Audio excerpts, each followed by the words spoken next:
ദൈവനാമത്തിന് മഹത്വം ഉണ്ടാകട്ടെ. ഈ ഇന്റർവ്യൂയിലേക്ക് ഏവരെയും സ്വാഗതം ചെയ്തുകൊള്ളുന്നു.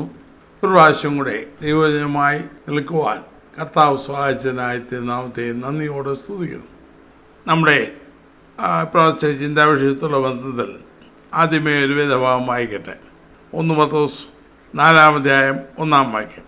പത്രോസിൻ്റെ 1-ാം ലേഖനം 4-ാം അധ്യായം 1-ാം വാക്യം. ക്രിസ്തു ജഡത്തിൽ കഷ്ടമനുഭവിച്ചതുകൊണ്ട് നിങ്ങളും ആ ഭാവം തന്നെ ആയുധമായി ധരിപ്പിൻ. കഷ്ടത വരുമ്പോൾ ദൈവജനം അതിനോട് പ്രതികരിക്കേണ്ടത് എങ്ങനെ, അല്ലെങ്കിൽ അതിനെ നേരിടേണ്ടത് എങ്ങനെ, അല്ലെങ്കിൽ കഷ്ടതയുടെ മധ്യത്തിൽ ദൈവജനം എന്ത് ചെയ്യണം എന്ന് കഴിഞ്ഞ ആഴ്ച നാം അല്പമായി ചിന്തിച്ചു. ദൈവവചനത്തിൽ നമ്മെ സംബന്ധിച്ചിടത്തോളം ആധികാരികമായത് ദൈവവചനമാണല്ലോ. ദൈവവചനത്തിൽ എന്തു പറയുന്നു? വിശ്വാസി കഷ്ടത്തേക്ക് പ്രയാസമോ കഷ്ടമോ ബുദ്ധിമുട്ടോ ഞെരുക്കമോ പ്രയാസമോ എന്തും വന്നാൽ എന്ത് ചെയ്യണമെന്ന് ദൈവവചനം പറയുന്നു. അതാണ് നാം ചിന്തിച്ചത്. 2 കാര്യങ്ങൾ കഴിഞ്ഞ ആഴ്ച ചിന്തിച്ചായിരുന്നു. ഒന്ന്, കഷ്ടം അനുഭവിക്കുമ്പോൾ പ്രാർത്ഥിക്കുക. ദൈവം 50-ാം സങ്കീർത്തനത്തിൽ നിന്നും 107-ാം സങ്കീർത്തനത്തിൽ നിന്നും വ്യക്തമായി നാം അത് ചിന്തിച്ചു. യാക്കോബ് പറഞ്ഞു, കഷ്ടം അനുഭവിക്കാൻ പ്രാർത്ഥിക്കട്ടെ. കഷ്ടകാലത്ത് എന്നെ വിളിച്ചപേക്ഷിക്കുക, ഞാൻ എന്നെ വിടുവിക്കും, നീ എന്നെ മഹത്വപ്പെടുത്തുമെന്ന് നമ്മുടെ 50-ാം സങ്കീർത്തനത്തിൽ ചിന്തിച്ചു. അതുമാത്രമല്ല, കഷ്ടം സഹിക്കുക എന്ന തീമോഥെയോസിനോട് പൗലോസ് പറഞ്ഞ വാക്യത്തുള്ള ബന്ധത്തിൽ നാം അത് വ്യക്തമായി ചിന്തിച്ചു. ആർക്ക് എങ്ങനെയുണ്ടെങ്കിലും മാത്രമേ കഷ്ടം സഹിക്കാൻ കഴിയുള്ളൂ എന്ന് നാം ചിന്തിച്ചു. ഇന്ന് ഈ നാം വായിച്ച വാക്യത്തിലേക്ക് ശ്രദ്ധ കൊണ്ടുവരാം. ക്രിസ്തു ജഡത്തിൽ കഷ്ടം അനുഭവിച്ചത് കൊണ്ട് നിങ്ങളും ആ ഭാവം തന്നെ ആയുധമായി ധരിപ്പിൻ. കഷ്ടതയെ ആയുധമാക്കണം. ഇതെങ്ങനെയാണെന്നോ, പ്രത്യേകിച്ച് ഇന്നത്തെ കാലത്ത് ഭൗതിക സമൃദ്ധിക്ക് അമിത പ്രാധാന്യം കൊടുക്കുന്ന ആ കാലഘട്ടത്തിൽ എങ്ങനെ കഷ്ടതയെ ആയുധമാക്കുമെന്ന് പറയുന്നത് നമുക്ക് അങ്ങോട്ട് അതിനോട് പൊരുത്തപ്പെടാൻ സാധിക്കും.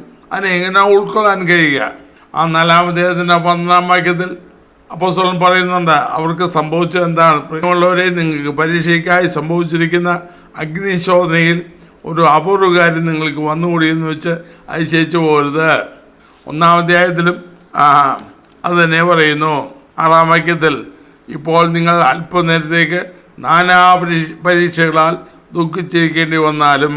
അപ്പോൾ വിവിധങ്ങളായ കഷ്ടങ്ങളിൽ കൂടെ കടന്നു പോകുന്ന ഒരു സഭയോട് അപ്പോസ്തലൻ പറയുന്നു, നിങ്ങൾ അതിനെ ആയുധമായി ധരിപ്പിൻ. അതിന് ഉദാഹരിച്ച് പറഞ്ഞത് ക്രിസ്തു ജഡത്തിൽ കഷ്ടം അനുഭവിച്ചു, അതുകൊണ്ട് ആ ഭാവം തന്നെ നിങ്ങളും ആയുധമായി ധരിപ്പിൻ. അപ്പോൾ ദൈവജനത്തിന് കഷ്ടതയുടെ മധ്യേ അവർ തളർന്നു പോകില്ല. ആയുധം ധരിക്കുന്നത് ശത്രുവിനെ നേരിടാനോ ശത്രുഭയം കൊണ്ടോ മറ്റോ ആണല്ലോ. അപ്പോൾ നിങ്ങൾ ആയുധമായി ധരിക്കുക എന്ന് പറഞ്ഞാൽ ആ ഭാവം തന്നെ, യേശു ക്രിസ്തു കഷ്ടം അനുഭവിച്ച ആ ഭാവം തന്നെ. കർത്താവിന് വരാനുള്ള കഷ്ടത താൻ മുൻകൂട്ടി കണ്ടതാണ്, അത് തിരഞ്ഞെടുത്തതാണ്. എന്നിട്ട് മാത്രമല്ല, മത്തായി സുവിശേഷത്തിലും ലൂക്കോസ് എന്ന സുവിശേഷത്തിലും വ്യക്തമായി പറഞ്ഞ കാര്യം ഉണ്ടല്ലോ. അതായത്, ഒരുത്തൻ എൻ്റെ പിന്നാലെ വരുവാൻ ഇച്ഛിച്ചാൽ തന്നെത്താൻ തിരിച്ച് തൻ്റെ ക്രൂശ് എടുത്ത് എന്നെ അനുഗമിക്കട്ടെ. അപ്പോൾ ഈ മാർഗം വിശാലമായ മാർഗമല്ല. കർത്താവ് പല കാര്യങ്ങളിലൂടെ തെളിയിച്ചായിരുന്നു. ഇടുക്കുവാലിലൂടെ അകത്ത് കടപ്പാൻ പോരാടുവിൻ എന്ന് കർത്താവ് പറഞ്ഞു. ഇടുക്കുവാൽ കിടക്കുന്നത് ചുരുക്കമാണ്. ഇത് ഇടുക്കവും ഞെരുക്കവുമാണ്. ഇന്ന് പലരും പറയുന്നത് പോലെ ഇത് വിശാലമായ പാതയല്ല. ഞാൻ പണ്ട് ഒത്തിരി വർഷം മുൻപ് എൻ്റെ ആരംഭകാലത്ത് ഒരു ക്രൂശിൻ്റെ പാത എന്ന് പറഞ്ഞൊരു പ്രസിദ്ധ പുസ്തകം വായിച്ചു ഓർക്കുന്നു. ഇത് കിരീടത്തിൻ്റെ പാതയല്ല, ക്രൂശിൻ്റെ പാതയാണ്. ആ പുസ്തകത്തിൽ എന്തൊക്കെയാണ് എഴുതിയിരിക്കുന്നത് എന്ന് എനിക്ക് ഓർമ്മയില്ല. പക്ഷേ ഇതിൻ്റെ ആശയം ആഴത്തിൽ എൻ്റെ മനസ്സിൽ തറച്ചു. കഴിഞ്ഞ തലമുറയിൽ ജീവിച്ചിരുന്ന ഭക്തന്മാരായ ദൈവദാസന്മാർ എല്ലാം കഷ്ടതയെ അങ്ങനെയാണ് കണ്ടത്. അവർ കഷ്ടത വന്നപ്പോൾ, പ്രതികൂലം വന്നപ്പോൾ, പോരാട്ടം വന്നപ്പോൾ, എതിർപ്പ് വന്നപ്പോൾ ചൂളിപ്പോവുകയല്ല ചെയ്തത്. നമ്മുടെ നാട്ടിലും എത്രയോ ദൈവദാസന്മാർ, ഭക്തന്മാരായ എത്രയോ പേർ കഷ്ടങ്ങളുടെ നടുവിൽ ചൂളിപ്പോവുകയല്ല, പിന്നെയോ അതിനെ ധൈര്യമായി അത് സന്തോഷത്തോടെ സഹിച്ച്, അല്ലെങ്കിൽ അതിനെ ഞാൻ ഇതിനായി വിളിക്കപ്പെട്ടതാണ്, തിരഞ്ഞെടുക്കപ്പെട്ടതാണ് എന്ന ബോധ്യത്തോടെ അതിനെ സഹിച്ചിട്ടുള്ളത് നമുക്ക് കാണാം. സഭാചരിത്രത്തിൽ നിരവധി സംഭവങ്ങളുണ്ട്, ആയിരക്കണക്കിന്, എത്രയോ സംഭവങ്ങൾ ഇത് കഷ്ടതയെ ആയുധമാക്കിയ. മറ്റു വാക്കിൽ പറഞ്ഞാൽ പ്രതികൂലങ്ങളോ പ്രയാസങ്ങളോ പോരാട്ടങ്ങളോ വരുമ്പോൾ അവിടെ മധ്യേ പൗരാവകാശങ്ങൾക്ക് വേണ്ടി പോരാടുന്ന അവസ്ഥയല്ല ദൈവവചനത്തിൽ. പിന്നെയോ അതിനെ ആയുധമായി എടുത്തുകൊണ്ട്, ആയുധമായി എടുക്കുക എന്ന് പറയുമ്പോൾ ശത്രുവിനെ നേരിടാൻ ആണല്ലോ ഒരായുധം. നമ്മുടെ ശത്രു ആരാണെന്ന് ദൈവവചനം വ്യക്തമായി പറയുന്നു, ജഡരക്തങ്ങളല്ല. അങ്ങനെ വരുമ്പോൾ അവയെ സഹിച്ചുകൊണ്ട്, അവയെ ആത്മാവിൽ നേരിട്ടുകൊണ്ട് ദൈവജനം പോരാടുകയാണ് വേണ്ടത്. ഞാൻ രക്തസാക്ഷികളെ കുറിച്ചുള്ള പുസ്തകം വായിച്ച സമയത്ത് ഒരിക്കൽ എനിക്കൊരു സംഭവം ഓർമ്മ വരുന്നു. ഇംഗ്ലണ്ടിലെ മതപീഠം നടന്ന കാലത്ത് ലാറ്റിമർ, റെഡ്ഡി എന്നീ 2 ബിഷപ്പന്മാരെ വധിക്കാൻ തീരുമാനിച്ചു. അവരെ വിസ്താരം കഴിഞ്ഞ് വധശിക്ഷ പ്രഖ്യാപിച്ചു. പ്രശ്നം ഇത്രയേ ഉള്ളൂ, അവർ ദൈവവചനം മുറുകെ പിടിച്ചു. ആ സമയത്ത് വധശിക്ഷ നടപ്പാക്കേണ്ട അന്നേ ദിവസം രാവിലെ അവർ ഒരാളോട് പറയുകയാണ്, brother, after the sharp breakfast will dine with our Lord. നോക്കണം അതിന് എങ്ങനെയാണ് കണ്ടതെന്ന്. ഈ കഠിനമായ പ്രഭാത ഭക്ഷണത്തിന് ശേഷം നാം നമ്മുടെ കർത്താവിനോടുകൂടെ ഭക്ഷണം കഴിക്കും. ആ പ്രതികൂലത്തിന് മധ്യം അവർ പതയില്ല, തളർന്നില്ല. പിന്നെ ഇത് ഇച്ചിരി കഠിനമാണിത്. ഈ രാവിലെ അനുഭവിക്കുന്ന തീയിലാണ് ദഹിപ്പിച്ചത്. ആ സംഭവത്തെക്കുറിച്ചാണ് പറഞ്ഞത്. ഷാർപ്പ് ബ്രേക്ക്ഫാസ്റ്റ്, കഠിനമായ മൂർച്ചയേറിയ ഈ ബ്രേക്ക്ഫാസ്റ്റിന് ശേഷം നമ്മളുടെ കർത്താവിനോട് ആനന്ദിക്കാം.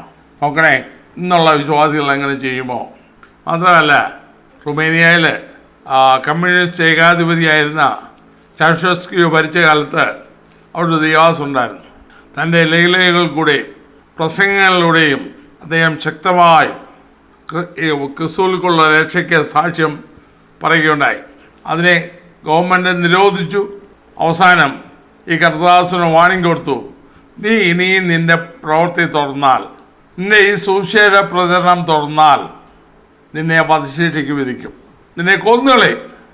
ഉടനെ ആ ദേവാസം പറഞ്ഞ മറുപടി, നിൻ്റെ ആയുധം കൊല്ലുകയാണ്, എന്നാൽ എൻ്റെ ആയുധം മരിക്കുക. അല്ലെങ്കിൽ ഞാൻ എൻ്റെ വിശ്വാസത്തിന് വേണ്ടി മരിക്കുക എന്നുള്ളതാണ്. നിനക്ക് കൊല്ലാം, എന്നാൽ ഞാൻ പ്രസംഗിച്ചതും ഞാൻ പ്രചരിപ്പിച്ചതും ആയിരക്കണക്കിന് ലഘുലേഖകളിലൂടെ ജനങ്ങൾ ഇടയ്ക്ക് ഞാൻ വിതരണം ചെയ്തതുമായ ഈ സുവിശേഷം വീണ്ടും സംസാരിച്ചുകൊണ്ടിരിക്കും. നീ എന്നെ കൊന്നു, അതുകൊണ്ട് അത് ഞാൻ പിൻവലിക്കാൻ പോകുന്നില്ല. അപ്പോൾ നിൻ്റെ ആയുധം കൊല്ലുക, എൻ്റെ ആയുധം മരിക്കുക. ഞാൻ എൻ്റെ വിശ്വാസ പ്രമാണത്തിന് വേണ്ടി മരിക്കുക. വാസ്തവത്തിൽ ആ ഭീഷണിയെ ഗവൺമെൻറ് പിൻവലിച്ചു. ദാസനെ വധിച്ചില്ല എന്നാണ് ഞാൻ ഒരു പുസ്തകത്തിൽ വായിച്ചത്. അപ്പോൾ കഷ്ടതയെ ആയുധമാക്കുക, ചൂളിപ്പോകില്ല. ഒരുവൻ ആയുധധാരിയായി മുന്നോട്ട് പോകുമ്പോൾ അവനെ മറ്റുള്ളവർ ശ്രദ്ധിക്കുമല്ലോ. നാമും നമുക്കുള്ള പ്രതികൂലങ്ങളെയെല്ലാം ഈ കാഴ്ചപ്പാടിൽ കണ്ടാൽ തീർച്ചയായിട്ടും വലിയ വിജയം, ആത്മീയ ജീവിതത്തിൽ വലിയ വിജയം കാണുവാൻ നമുക്ക് സാധിക്കും. കാരണം കഷ്ടത അനുഭവിച്ച കർത്താവ്, അവയെ ജയിച്ച കർത്താവാണ് നമുക്കുള്ളത്.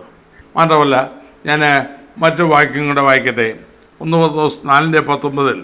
അതുകൊണ്ട് ദൈവേഷ്ടപ്രകാരം കഷ്ടം സഹിക്കുന്നവർ നന്മ ചെയ്തുകൊണ്ട് തങ്ങളുടെ പ്രാണനെ വിശ്വസ്തനായ സ്രഷ്ടാവിങ്കൽ പരമേൽപ്പിക്കട്ടെ എന്ന് കാണാം. അപ്പോൾ അടുത്ത് എനിക്ക് പറയാനുള്ളത്, ദൈവത്തിൻ്റെ വചനം പറയുന്നത് കഷ്ടതയുടെ മധ്യേ എന്ത് ചെയ്യണം? ദൈവഹിതത്തിന് സമർപ്പിക്കണം. പത്രോസ് പറയുകയാണ്, ദൈവേഷ്ടപ്രകാരം കഷ്ടം സഹിക്കുന്നവർ എല്ലാവരുമല്ല. അപ്പോൾ ദൈവേഷ്ടപ്രകാരം കഷ്ടം സഹിക്കുന്നവർ ഉണ്ട്, ദൈവേഷ്ടത്തിന് പുറത്ത് കഷ്ടം സഹിക്കുന്നവരും ഉണ്ട്. ദൈവ ഇഷ്ടപ്രകാരം കഷ്ടം സഹിക്കുന്നവർ എന്ത് ചെയ്യണം? തങ്ങളുടെ അവർ ഒരിക്കലും തിന്മ ചെയ്യരുത്, നന്മ ചെയ്തുകൊണ്ട് തങ്ങളുടെ പ്രാണനെ വിശ്വസ്തനായ സൃഷ്ടാവെങ്കിൽ ഭരമേൽപ്പിക്കട്ടെ, ദൈവത്തിന് സമർപ്പിക്കണം എന്നർത്ഥം. നാലാമത്, ദൈവത്തിൻ്റെ ആത്മാവിന് നമ്മോട് പറയാനുള്ളത് കഷ്ടതയുടെ മധ്യേ നാം ദൈവഹിതത്തിന് സമർപ്പിക്കണം. ഇന്നത്തെ കാലത്ത് തികച്ചും ഇക്കാലത്തിന് അരോചകമായ, തികച്ചും വിരുദ്ധമായ ആലോചനയായിരിക്കും ഇത്. പക്ഷേ മാറ്റമില്ലാത്ത ദൈവവചനം ഇതാണ് പറയുന്നത്. കഷ്ടം വരുമ്പോൾ പോംവഴികൾ തിരക്കി പല വഴികളിൽ ഓടി അങ്ങും ഇങ്ങും അലയുന്നതിന് അല്ല ദൈവവചനം പറയുന്നത്. പിന്നെയോ ദൈവഹിതത്തിന് സമർപ്പിക്കുക. അപ്പോഴും അവർ നന്മ ചെയ്യണം, തിന്മ ചെയ്യരുത്. അപ്പോൾ നന്മ ചെയ്തുകൊണ്ട് കഷ്ടതയിലും ഒരിക്കലും തിന്മ നാം പ്രവർത്തിക്കരുത്, ചിന്തിക്കരുത്. നാം ഒരു തിന്മയും ചെയ്യാതെ നന്മ ചെയ്തുകൊണ്ട് നമ്മുടെ ആത്മാവിനെ, നമ്മുടെ പ്രാണനെ, നമ്മുടെ കാര്യത്തെ വിശ്വസ്തനായ കർത്താവിങ്കിൽ ഏൽപ്പിക്കുക, ദൈവത്തിന് സമർപ്പിക്കുക. കാരണം അവൻ നീതിയായി വിധിക്കുന്നവനാണ്. അവിടെ മുഖപക്ഷമില്ല. മറ്റുള്ളവർ നമ്മെ ഉപദ്രവിച്ചാലും പകച്ചാലും നമുക്ക് കേടുവരുത്തിയാലും എന്തായാലും ശരി, വിശ്വസ്തനായ സൃഷ്ടാവെങ്കിൽ തങ്ങളതിനെ ഏൽപ്പിക്കുക ദൈവത്തിന്. കാരണം ഞാൻ ദൈവത്തിൻ്റെ ഇഷ്ടത്തിലാണ് കർശനം സഹിക്കുന്നതെങ്കിൽ ദൈവഹിതപ്രകാരം അത് നടക്കട്ടെ. നമ്മൾ പാടും ചിലപ്പോൾ, എന്നെ തളർത്തിയിടാൻ താത്തിന് ഇഷ്ടമെങ്കിൽ തന്നിഹിതം എന്നിൽ സമ്പൂർണ്ണമാകട്ടെ എന്ന്. ഉള്ളിൽ പ്രകൃതിപ്പോടാ പാടുന്നേ. അനുകൂല സാഹചര്യങ്ങളിൽ ഇന്ന് പാടാൻ എളുപ്പമാണല്ലോ. എന്നാൽ ദൈവം ആഗ്രഹിക്കുന്നത് എന്താണ്? ദൈവ ഇഷ്ടത്തിന് സമർപ്പിക്കുക. കാരണം ഞാൻ എപ്പോഴും പറയുന്നത് പോലെ ദൈവം അറിയാതെ, ദൈവം അനുവദിക്കാതെ ഒന്നും വരില്ല. വിലാപങ്ങൾ വ്യക്തമായി പറയുന്നു, കർത്താവ് കൽപ്പിക്കാതെ ആർ പറഞ്ഞിട്ടാകുന്നു വല്ലതും സംഭവിക്കുന്നത്. മാത്രമല്ല, വീണ്ടും മുന്നോട്ട് നീങ്ങട്ടെ. റോമാലേഖനം 5-ാം അധ്യായം 3-ാം വാക്യത്തിൽ ഇങ്ങനെയാണ് പറഞ്ഞത്, കർഷക സഹിഷ്ണുതയും ശ്രദ്ധതയും പ്രത്യാശയും ഉളവാക്കുന്നു എന്നറിഞ്ഞ് 4-ാം വാക്യം നാം കഷ്ടതയിലും പ്രശംസിക്കുന്നു. റോമാലയത്തിൽ പൗലോസ് പറയാനുള്ളത് കഷ്ടതയിൽ പ്രശംസിക്കുന്നു. ഞാൻ വാക്യം തന്നെ വായിക്കാം. അതുതന്നെയല്ല, കഷ്ടത സഹിഷ്ണുതയെയും, സഹിഷ്ണുത സിദ്ധതയെയും, സിദ്ധത പ്രത്യാശയും ഉളവാക്കുന്നു എന്നറിഞ്ഞ് നാം കഷ്ടങ്ങളിലും പ്രശംസിക്കുന്നു. നേട്ടങ്ങളിൽ പ്രശംസിക്കാൻ നമുക്ക് വലിയ ഇഷ്ടമാണ്. ഇന്നത്തെ കാലത്ത് ഇല്ലാത്ത നേട്ടങ്ങൾ പ്രശംസിക്കുകയാണ് പലരും. എന്നാൽ ഇവിടെ മനുഷ്യൻ പറയുന്നു കഷ്ടങ്ങൾ പ്രശംസിക്കുന്നു. കഷ്ടത ആയുധമായിടുക്കണം, കഷ്ടങ്ങൾ പ്രശംസിക്കണം. നമുക്ക് സാധിക്കുമോ? ഇന്ന് വല്ല ഞെരുക്കമോ കഷ്ടമോ പ്രയാസമോ പ്രശ്നമോ ഉണ്ടായാൽ അതിൻ്റെ നടുവിൽ നാം വളരെ ഭാരത്തോടും വാടിയ മുഖത്തോടും നിരാശയോടും കൂടെയാണല്ലോ നല്ലൊരു ശതമാനം മുന്നോട്ട് പോകുന്നത്. ചിലരുടെ പ്രാർത്ഥന കുറയും, ചിലരുടെ ആത്മീയ അനുഭവങ്ങൾ കുറയും, ചിലരുടെ പ്രത്യാശ കുറയും, ചിലരുടെ പാട്ട് കുറയും. വേണമെങ്കിൽ കർത്താവിനെ തള്ളിപ്പറയാനും മടിയുണ്ടാകത്തില്ല. എന്നാൽ അപ്പോസ്തലൻ പറയുന്നു കഷ്ടങ്ങളിലും പ്രശംസിക്കുന്നു. എന്നിട്ട് അപ്പോസ്തല പ്രവൃത്തി 28-ാം അധ്യായത്തിൻ്റെ അവസാന വാക്യത്തിൽ പൗലോസിൻ്റെ ഒരു അനുഭവം കാണാം. അവനെ റോമിലെത്തി അവിടെ വാടകയ്ക്ക് മാറി താമസിക്കാൻ അനുവാദം കൊടുത്തു. തനിക്ക് അപ്പോഴും കാവൽക്കാരുണ്ട്. ഇങ്ങനെ അവിടെ താമസിക്കുമ്പോൾ 28-ാം അധ്യായത്തിന് 29-ാം വാക്യം അവൻ കൂലിക്ക് വാങ്ങിയ വീട്ടിൽ 2 സംവത്സരം മുഴുവൻ പാർത്തു. തൻ്റെ അടുക്കൽ വരുന്നവരെയൊക്കെയും കൈക്കൊണ്ട് പൂർണ്ണ പ്രാഗൽഭ്യത്തോടെ വിഘ്നം കൂടാതെ ദൈവരാജ്യം പ്രസംഗിച്ചും കർത്താവായ യേശുവിനെ കുറിച്ച് ഉപദേശിച്ചും കൊണ്ടിരുന്നു. തടവുകാരൻ 2 കൈയിലും ചങ്ങലയുണ്ട്. അങ്ങനെയുള്ള മനുഷ്യൻ എഴുതിയിരിക്കുന്നത് പൂർണ്ണ തൻ്റെ അടുക്കൽ വരുന്നവരെ ഒക്കെയും സ്വീകരിച്ച് കൈക്കൊണ്ട് പൂർണ്ണ പ്രാഗൽഭ്യത്തോടെ വിഘ്നം കൂടാതെ ഒരു കുറ്റവാളിയുടെ വീട്ടിൽ പോകാൻ ആരും ധൈര്യപ്പെടുത്തില്ല. ലോകപ്രകാരം അവൻ കുറ്റവാളിയാണ്. എന്നാൽ ആ കുറ്റവാളിയെ വിസ്താരം കാത്ത് 2 വർഷം അവൻ വിസ്താരം കാത്ത് കിടക്കേണ്ടി വന്നു. ഒരു ക്രിമിനൽ കേസിൽ പ്രതിയായ മനുഷ്യൻ അവൻ്റെ കേസ് നടക്കുമ്പോൾ അവനെ കോടതി ശിക്ഷിച്ചാലും ഇല്ലെങ്കിലും മറ്റുള്ളവർ അവനെ കാണുന്നത് ഒരു വല്ലാത്ത കണ്ണുകൊണ്ടാണ്. എന്നാൽ പൗലോസിനെ കുറിച്ച് ഇവിടെ എഴുതിയിരിക്കുന്നത് പൂർണ്ണ പ്രാഗൽഭ്യത്തോടെ വിഘ്നം കൂടെ തടസ്സം കൂടാതെ ദൈവരാജ്യം പ്രസംഗിച്ചുകൊണ്ടിരുന്നു. അവൻ പ്രശംസയാണ്. ഫിലിപ്പിയ ലേഖനത്തിലും അവനെന്താണല്ലോ പറയുന്നത്, എൻ്റെ ലംഘനങ്ങൾ എൻ്റെ ബന്ധനങ്ങൾ ക്രിസ്തു നിമിത്തമാകുന്നു എന്ന് അകമ്പടി പട്ടാളത്തിലൊക്കെയും എല്ലാവർക്കും പ്രസിദ്ധമായി. എൻ്റെ ബന്ധനങ്ങൾ ക്രിസ്തു നിമിത്തമാകുന്നു. നോക്കണേ, യേശു ക്രിസ്തു നിമിത്തം പ്രാഗൽഭ്യത്തോടെ പ്രശംസിച്ചുകൊണ്ട് അപ്പോൾ ചില കാര്യങ്ങൾ ഓർമ്മയിൽ വരുന്നത് പറയുന്നില്ല. പ്രശംസിച്ചുകൊണ്ട്, കഷ്ടതയിൽ പ്രശംസിച്ചുകൊണ്ട്. കാരണം എന്ത് നിമിത്തം? ക്രിസ്തു നിമിത്തം. ദൈവേഷ്ടപ്രകാരം ഞാൻ കഷ്ടം സഹിക്കുന്നുവെങ്കിൽ കർത്താവിനെ കൂടെ നടത്തുന്നു. അതെനിക്ക് ലജ്ജിക്കാനൊന്നുമില്ല. കാരണം ദൈവം നടത്തിയാൽ അതിന് ഉദ്ദേശമുണ്ട്. യോബ് പറഞ്ഞ പോലെ, നീ എന്നെ ശോധന ചെയ്താൽ ഞാൻ പൊന്നുപോലെ പുറത്തു വരും. അവൻ്റെ കഷ്ടതയുടെ മധ്യേ പറഞ്ഞ 2-3 വാക്കുകൾ എനിക്ക് വളരെ ചലഞ്ചായി തോന്നുന്നുണ്ട്. 1, അവൻ എന്നെ കൊന്നാലും ഞാൻ അവനെ കാത്തിരിക്കും. 2, നീ എന്നെ ശോധന ചെയ്താൽ ഞാൻ പൊന്നുപോലെ പുറത്തു വരും. 3, മരിക്കുവോളം എന്നെ നിഷ്കളങ്കത്തെ ഉപേക്ഷിക്കത്തില്ല. നോക്കണേ, ഇന്നത്തെ കാലത്ത് നമുക്ക് പറയാൻ പ്രാഗൽഭ്യമുണ്ടോ? അവർക്ക് അങ്ങനെ പറയുന്നവർക്ക് കഷ്ടതയിൽ പ്രശംസിക്കാനേ സാധിക്കുള്ളൂ. അവർ ചൂളി പോകത്തില്ല, അവർ വിറച്ചു പോകത്തില്ല. പിന്നെയോ ധൈര്യമായി പ്രശംസിക്കുന്നു വരുമ്പോൾ നമുക്കറിയാമല്ലോ, നേട്ടങ്ങൾ വരുമ്പോൾ വളരെ എല്ലാവരോടും പറയുമല്ലോ. അത് നേട്ടങ്ങളെക്കുറിച്ച് ഇപ്പോൾ കുട്ടികൾക്ക് വിദ്യാഭ്യാസത്തിന് നല്ല റാങ്ക് കിട്ടിയാൽ, മറ്റ് നല്ല നിലയിൽ അവർ നല്ല കോഴ്സുകൾ കിട്ടിയാൽ അഭിമാനത്തോട് നാം പറയില്ലേ? അതുപോലെ തന്നെ കർത്താവിന് വേണ്ടി കഷ്ടം സഹിക്കേണ്ടി വന്നാൽ, ബുദ്ധിമുട്ടോ പട്ടിണിയോ വിഷമമോ ഞെരുക്കമോ, മക്കതോന്യ സഭ 2 കൊരിന്ത്യർ 8-ാം അധ്യായത്തിലുണ്ടല്ലോ, മക്കതോന്യ സഭയ്ക്ക് ലഭിച്ച ദൈവകൃപ നിങ്ങൾ അറിയാതിരിക്കുമെന്ന് പൗലോസ് പറയുന്നു.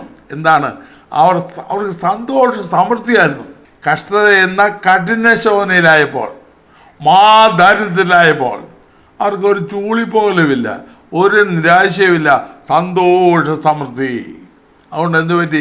അനേകർക്ക് കൊടുക്കുക മാത്രമല്ല, മാതൃകയായി മാറുവാനും ഇടയായി. നമുക്കും ഇത് തന്നെയാണ് കർത്താവ് പറയുന്നത് നമ്മുടെ കഷ്ടങ്ങളിൽ. ഇന്ന് രാവിലെ ഞാൻ ഒരു ചെറിയ യൂട്യൂബ് വീഡിയോ കണ്ടപ്പോൾ ഒരു ദൈവാസനെ കാണാനില്ല എന്ന് പറയുന്നത് കേട്ടു. അപ്പോൾ എന്നിട്ട് അവതാരകൻ പറയുന്ന യൂട്യൂബർ പറഞ്ഞത്, ഒരു 7 വർഷത്തിന് ഏറെയായി ഇപ്പോൾ ദൈവാസന്മാർക്കിടയ്ക്ക് നിരാശ, ആത്മഹത്യ, ഇങ്ങനെ പല പ്രശ്നങ്ങളും ഉണ്ടാകുന്നു, കാണാതാകുന്നു, മാറി നിൽക്കുന്നു, പല പ്രശ്നങ്ങൾ വർദ്ധിക്കുന്നു. അദ്ദേഹം അതിന് കാരണവും പറഞ്ഞു, പ്രാർത്ഥനയൊന്നുമില്ല, അതിന് കാരണമെന്നും പറഞ്ഞു. ഞാൻ അങ്ങോട്ട് പോകുന്നില്ല. ഞാനെന്ന് പറയട്ടെ, കർത്താവിന് വേണ്ടി ദൈവ ഇഷ്ടത്തിൽ കഷ്ടപ്പെടുന്ന വ്യക്തിയാണോ, അത് നിരാശപ്പെടുത്തില്ല, സന്തോഷ സമൃദ്ധി ഉണ്ടാകും, ആനന്ദിക്കും. പത്രോസ് പറയുന്നത് എങ്ങനെയാ? നാനാ പരീക്ഷകളാൽ അല്പനേരത്തെ ദുഃഖിച്ചിരിക്കേണ്ടി വന്നാലും ആനന്ദിക്കുന്നു. മാത്രമല്ല, നിങ്ങളുടെ വിശ്വാസത്തിൻ്റെ അഴിഞ്ഞു പോകുന്നതും തീയിൽ ശോധന കഴിക്കുന്നതുമായ പൊന്നിനേക്കാൾ നിങ്ങളുടെ വിശ്വാസത്തിൻ്റെ പരിശോധന വിലയേറിയത്. എത്ര സന്തോഷമാണ്, എത്ര പ്രാഗൽഭ്യമാണ്. ദൈവത്തിന് സ്തോത്രം.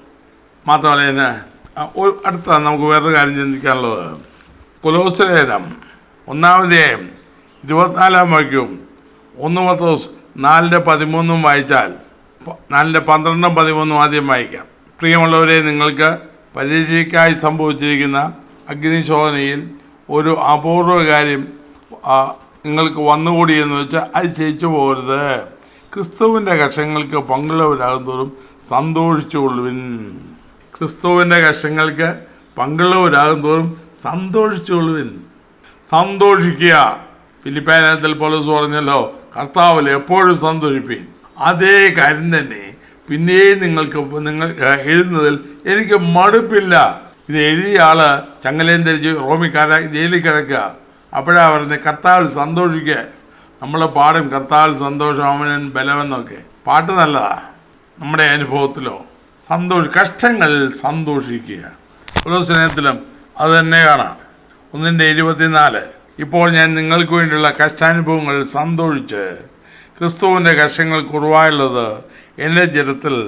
സഭയായ അവൻ്റെ ശരീരത്തിന് വേണ്ടി പൂരിപ്പിക്കുന്നു. ക്രിസ്തുവിൻ്റെ നിങ്ങൾക്ക് വേണ്ടിയുള്ള കഷ്ടാനുഭവങ്ങൾ സന്തോഷിക്കുക, കഷ്ടതയിൽ സന്തോഷിക്കുക, പറഞ്ഞു തരാത്ത മഹിമയുള്ള ആനന്ദത്തോടെ ആനന്ദിക്കുക. ക്രിസ്തീയ ജീവിതം ഇതാണ്. ഈ അനുഭവത്തിൽ നമ്മൾ മുന്നോട്ട് പോകുന്നെങ്കിൽ, അല്ലെങ്കിൽ ഈ അനുഭവം നമ്മുടെ ജീവിതത്തിലുണ്ടെങ്കിൽ ഒരിക്കലും നിരാശ വരത്തില്ല, തളർന്നു പോകത്തില്ല, ഭാരപ്പെടുത്തില്ല, നമ്മളെ സാഹചര്യങ്ങളെക്കുറിച്ച് പരാതിയും പറയത്തില്ല. ഞാൻ ഇന്ന് വീഡിയോയിൽ പറഞ്ഞ പോലെ തന്നെ 1 അധ്യായത്തിൽ ആനന്ദിക്കുന്നു, സന്തോഷിക്കുന്നു, അവാച്യമായ ആനന്ദത്തോടെ ആനന്ദിക്കുന്നു എന്നൊക്കെ പറയുന്നതാണ്. പ്രിയമുള്ളവരെ, ഇതാണ് ക്രിസ്തീയ ജീവിതം. കഷ്ടയെ ശാപമായി എണ്ണി, ദൈവം തള്ളിയതായി എണ്ണി, ദുരുപദേശം പഠിപ്പിക്കുന്നതിനേക്കാൾ അതിനെ അംഗീകരിച്ച് ദൈവൈഷത്തിലാണെങ്കിൽ, കർത്താവിന് വേണ്ടിയാണെങ്കിൽ പ്രതിഫലം കർത്താവ് തരുമെന്നുള്ള ഉറപ്പോടെ, 12 അധ്യായത്തിൽ കർത്താവിനെ കുറിച്ച് പറഞ്ഞ എന്താണ്? തൻ്റെ മുമ്പിൽ വെച്ചിരിക്കുന്ന സന്തോഷം ഓർത്ത് അവൻ അപമാനം ലക്ഷ്യമാക്കി ക്രൂശിനെ സഹിച്ചു. യേശു അപമാനം ലക്ഷ്യമാക്കിയത് അവൻ്റെ മുൻപിൽ വലിയൊരു സന്തോഷമുണ്ട്. വെളിപ്പാട് പുസ്തകത്തിൻ്റെ ആ സന്ദർഭം ഒടുവിൽ സന്തോഷിക്കുന്നതിന് എല്ലാവർക്കും ഇഷ്ടമാണ്. ഇവിടെയും വലിയ സന്തോഷം, അവിടെയും വലിയ സന്തോഷം. 19 വാക്യം, നാം സന്തോഷിച്ച് ഉല്ലസിച്ച് അവന് മഹത്വം കൊടുക്കുക. കുഞ്ഞാടിൻ്റെ കല്യാണം വന്നുവല്ലോ, അവൻ്റെ കാര്യം തന്നെ താൻ ഒരുക്കിയിരിക്കുന്നു. കുഞ്ഞാടിൻ്റെ കല്യാണം അന്ന് സന്തോഷിക്കുക.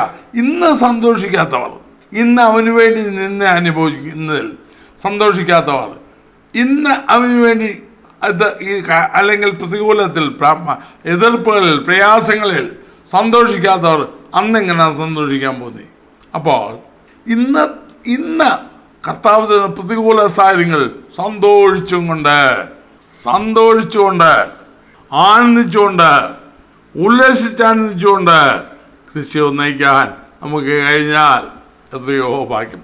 കഴിഞ്ഞ തലമുറയിൽ ജീവിച്ചിരുന്ന പിതാക്കന്മാർ ഒരു 70 കൊല്ലം മുൻപ് വരെ ജീവിച്ചിരുന്ന പിതാക്കന്മാർ പോട്ടെ, അതിലും കുറയ്ക്കാം, ഒരു 50 കൊല്ലം മുമ്പ് വരെ ജീവിച്ചിരുന്ന പിതാക്കന്മാർ, കർത്താവിനെ കണ്ടെത്തിയവർ, അവനുവേണ്ടി എന്ത് സഹിക്കുമ്പോഴും അവർ ധൈര്യമായി ഉടുവസ്ത്രമില്ലാതെ, അല്ലെങ്കിൽ ഉടുനിക്ക് മറുന്നില്ല. ഒരിക്കൽ ദൈവദാസൻ പറഞ്ഞ് ഞാൻ ഓർക്കുന്നു, ഒന്നുമില്ല, ഷർട്ട് പോലുമില്ല, കയ്യിലുമുണ്ട് കൊടുത്ത് തോർത്തും പൊതിച്ച് ഞാൻ സഭായം നടത്തിയിരുന്നെന്ന് ധന്യനായൊരു ദൈവദാസൻ എന്നോട് പറഞ്ഞത്. അതുപോലെ എത്ര സന്ദർഭങ്ങൾ, ദിവസങ്ങൾ ആഹാരത്തിന് വകയില്ലാതെ, ആഴ്ചകൾ വിഷമിച്ച്, വളരെ ബുദ്ധിമുട്ട് സഹിച്ച് കർത്താവിന് വേണ്ടി സേവ ചെയ്ത എത്രയോ ദൈവദാസന്മാർ. മുൻപേ ഞാൻ പറഞ്ഞതാണ്. അതുപോലെ അത്ര സാഹചര്യത്തിൽ കർത്താവിനെ സേവിച്ചുകൊണ്ടാണ് അവരിൽ നിന്ന് ഊർന്നിറങ്ങിയ പാട്ടുകൾ കാലങ്ങൾക്ക് അതീതമായി ഇന്നും ജീവിക്കുന്നത്. എന്നവർക്ക് അതേ ഉള്ളാന്ന് പ്രത്യാശ, കർത്താവിലെ സന്തോഷം. മറ്റൊന്നുമില്ല ഈ ലോകത്തിൽ.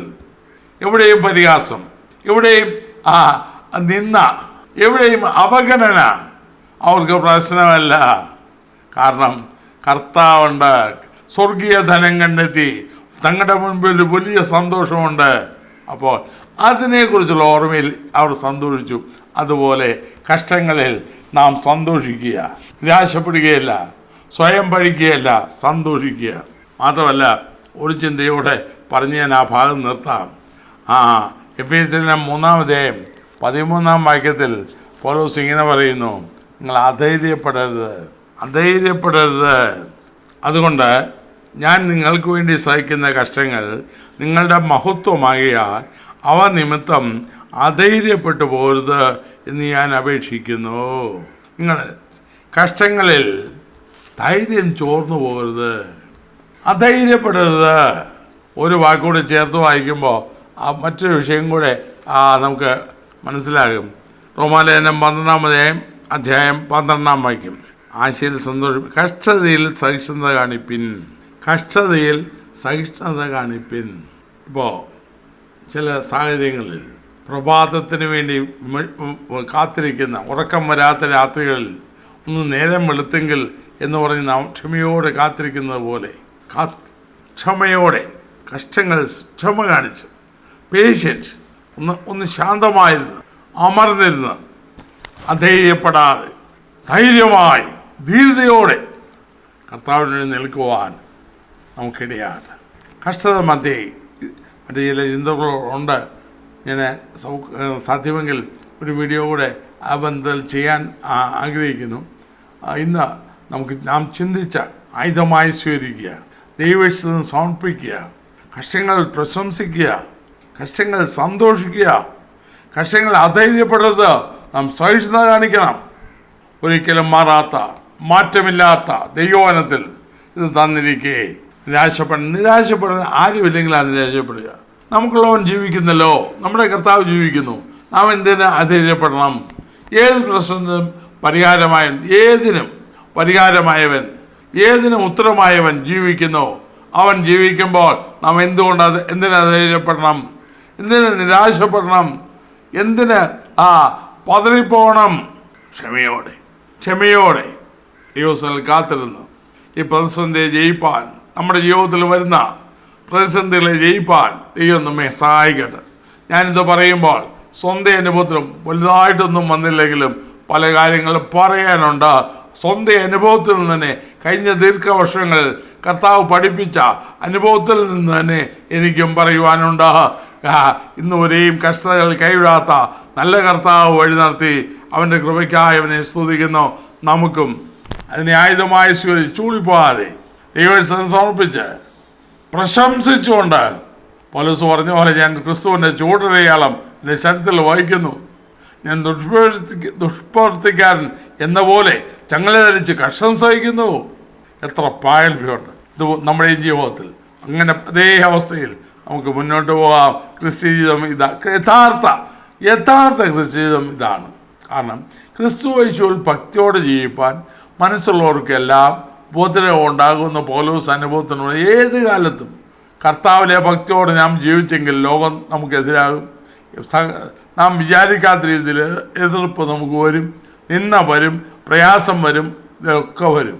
എന്നാൽ അതിൽ അധൈര്യപ്പെട്ടു പോകാതെ, ചൂളിപ്പോകാതെ, ക്ഷമയോടെ ആയുധമായതിനെ എണ്ണി നാം സന്തോഷിച്ച് ദൈവത്തിന് നമ്മെ തന്നെ ഏൽപ്പിച്ചു കൊടുത്ത് നാം മുന്നോട്ട് പോകുന്നെങ്കിൽ കർത്താവിൻ്റെ അത്ഭുതം കാണും. തീർച്ചയായിട്ടും കർത്താവ് കൈവിടുന്നതല്ല. അവൻ വെറുതെ അനാഥരായി വിടുകയില്ലെന്ന് പറഞ്ഞവൻ കൂടെയുണ്ട്.